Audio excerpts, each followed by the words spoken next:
Bismillahirrahmanirrahim. Allahumma shalli wa sallim wa barik ala Sayyidina Muhammad wa ala ali Sayyidina Muhammad. Ada suatu kawan kita membagi testimoni ini. Beliau bilang begini. Assalamualaikum Bang. Dia bilangnya kan, Bang Ustadz. Barusan dapat transfer dari saudara. Dia bilang kan. Baru siap ngajar les. Lanjut baca zikir ya Allah ya Wahhab ya Rojak. Belum genap 500 baca.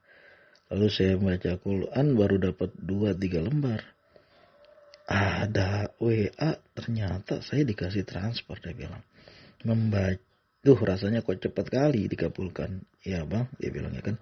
Lalu beliau mengatakan apa amalan beliau. Saya tanya apa amalannya, beliau mengatakan beliau membaca ya Allah ya Wahhab ya Rojak. Itulah kalimat yang kita sebut, yang orang sebut sebagai wirid gunung harta. Ada aja. Makanya saya selalu kalau ditanya apa sih Bang supaya usaha kita, dagang kita rame, wiridannya apa? Kalau masalah wiridan baca aja itu dulu. Ya Allah ya Wahhab ya Rojak. Sebenarnya kan kalau bisa baca istighfar waktu subuh. Atau istighfar waktu subuh. Dalam satu hari, nih istighfar luar biasa penting ini. Suatu hari ada seorang tua yang numpang dalam perjalanan. Namanya zaman dulu kan orang dalam perjalanan. Itu makanya di Jakarta ada tuh Palmerah ya kan. Lalu ada pasar rumput. Itu pasar rumput tuh, di Jakarta kan ada pasar rumput. Itu tempat dulu orang pada jualan rumput untuk binatang ternak. Itu kata orang tua-tua yang saya dengar. Orang Betawi itu lain yang cerita. Tapi sekarang orang yang depan nggak ada. Lalu Palmerah, itu batas. Palmerah itu batas dulu. Emang ada palmerahnya dulu. Palnya itu batas patok merah itu. Batas perjalanan orang. Ini jaraknya udah sekian. Makanya dalam buku-buku fikih, terutama dalam kitab-kitab fikih, nah Sayyidunatun Najah, Fatun Qori, Fatul Mu'in, Yanatolibin disebut batas perjalanan, 2 marhalah yang diperbolehkan untuk kita menjamak dan mengkosor sholat. Itu 2 marhalah, 2 pos. Itu jaraknya jauh, itu diterangkan di situ jaraknya seberapa jauhnya. Itu orang jalan darat, kalau zaman dulu gitu. Makanya ada bukti-bukti zaman dulu itu. Jejak sejarahnya ada Palmerah ya kan. Kemudian ada macam-macam lah itu. Jejak perjalanan zaman dulu. Yang ditempuh dengan berjalan kaki atau naik kendaraan. Nah zaman dulu ada seorang yang beliau tuh orang tua. Lalu dalam perjalanan entah kemana, di dalam ini gak diceritakan perjalanan mau kemana. Lalu beliau mampir di masjid. Udah malam menjelang malam.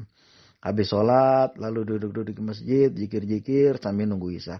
Habis sholat Isya, beliau ini menumpang tidur di masjid. Nggak dikasih sama marbot. Nah, apa tuh marbot?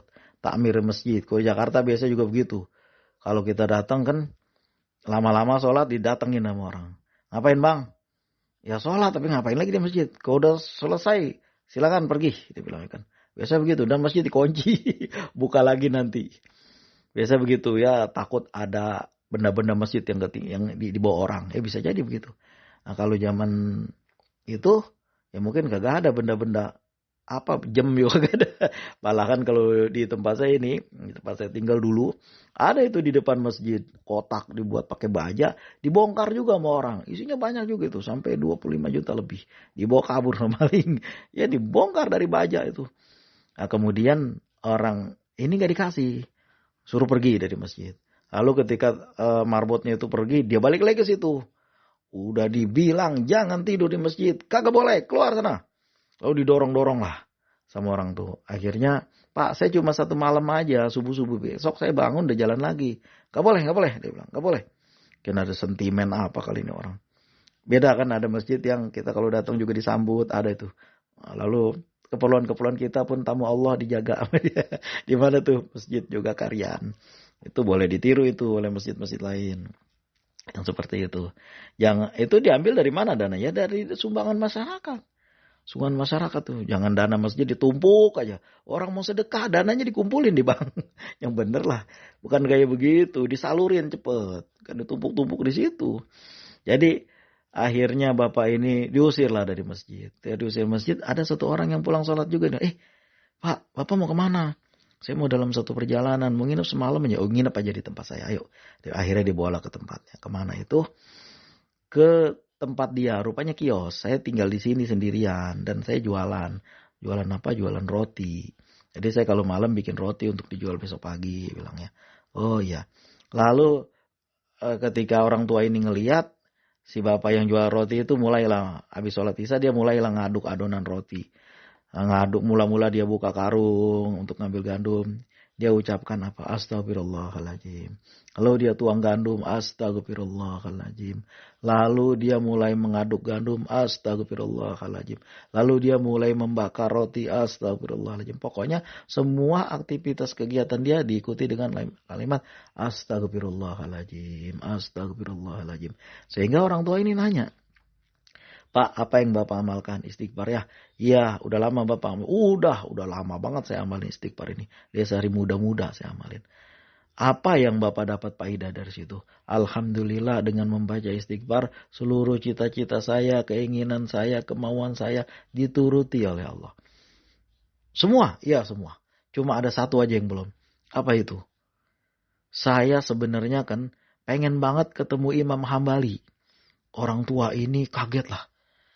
Kagetlah orang tua ini. Kalau zaman dulu kan gak kayak zaman sekarang. Ada foto, profil di Facebook di mana-mana. Di YouTube tiap hari siaran-siaran agama ada. Zaman dulu mah kagak ada. Orang mau ngelihat wajah Imam Hambali itu susah kalau belum memang datang ke tempat majelisnya atau ke rumahnya. Imam Hambali itu siapa?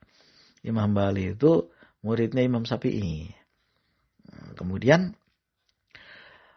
dia kata begini, Imam Hambali, ternyata orang tua itu adalah Imam Hambali. Dia berkata, wahai Bapak, hari ini Allah mengabulkan permohonanmu. Sayalah Imam Hambali, dia bilang. Masya Allah, Tuhan Imam Hambali. Ya, sayalah Imam Hambali. Saya dalam perjalanan mau ke majelis ilmu dan mampir di masjid ini. Dengan izin Allah bertemu dengan kau dengan cara seperti ini. Allah mengabulkan semua apa yang diinginkan termasuk bertemu Imam Hambali. Apa amalan dia? Amalan dia adalah selalu baca Astagfirullahaladzim. Astagfirullahaladzim. Astagfirullahaladzim, saya memohon ampun kepada Allah. Ya mungkin lapatnya kita ucapkan juga, tapi prakteknya kita kerjain juga. Jangan kita lapatnya aja kita ucapkan, tapi prakteknya kagak. Buat kita nih, buat kita praktekin, lapatnya juga kita ucapkan, lalu kita praktekin. Apa itu? Kita jauhi dari apa-apa yang mengandung dosa. Riba terutama ini kan kita jauhi. Lalu ya riba dalam segala bentuk modernnya lah. Tahu sendiri banyak banget tuh riba-riba. Itu kita jauhi. Kita ambil dagang dengan modal walaupun sedikit. Yang penting tidak riba.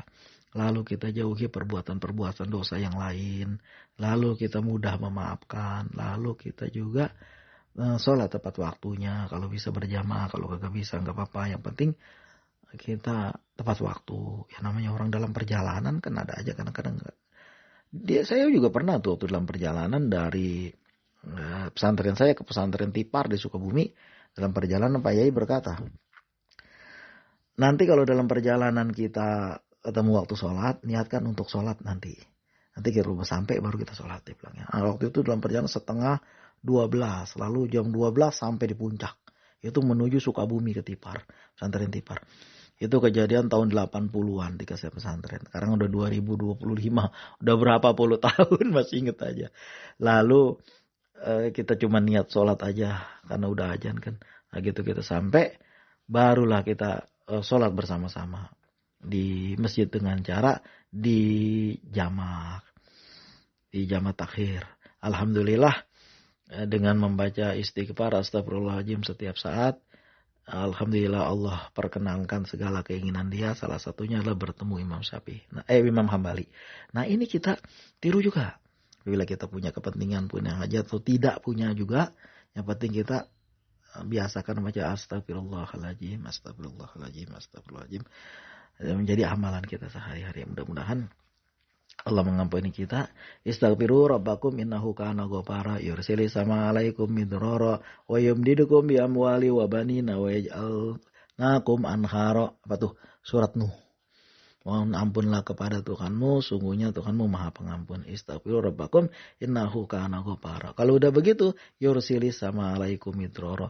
Dia akan menurunkan hujan, menurunkan kemudahan, menurunkan rezeki, menurunkan keberkahan. Banyak juga kalau nggak berkah ujungnya nyusahin di masa depan. Wassalamualaikum warahmatullahi wabarakatuh. Mudah-mudahan kita bisa mengambil teladan dari kisah ini, yaitu banyak membaca istighfar juga, banyak membaca sholawat juga. Mudah-mudahan Allah mudahkan rezeki kita. Kita membaca zikir ya Allah ya Wahhab ya Rojak seperti kisah ibu ini tadi, sehingga rezeki tidak terputus dengan datang. Tapi yang halal, yang berkah. Kalau yang nggak halal kagak berkah. Salah satunya yang nggak halal tuh bagaimana? Suatu hari ya kalau orang besar-besar ya oke lah, mereka korupsi segala macam, urusan mereka. Main proyek segala macam. Itu urusan mereka, nggak usah sebut. Tapi kadang-kadang orang kecil seperti kita ini disuruh sama kantor belanja 1 juta, bonnya udah jadi 1,5 juta. Sisanya masuk kantong. Waktu saya masih jualan itu sering nemuin yang kayak gitu. Ada yang minta bon kosong aja. Itu yang kayak gitu.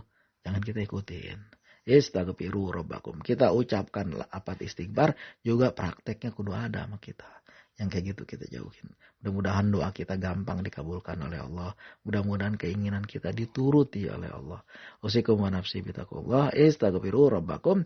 Yang paling penting dosa kita diampuni oleh Allah. Dan dicegah dari berbuat maksiat. Istaghfiru rabbakum innahu kana ghafara yursilis sama alaikum midrara wa yumdidukum bi amwali wa banina wa yaj'al lakum anhara. Usikum wa nafsi bitaqullah. Terima kasih atas segala perhatian. Mohon maaf atas segala kekurangan. Assalamualaikum warahmatullahi wabarakatuh.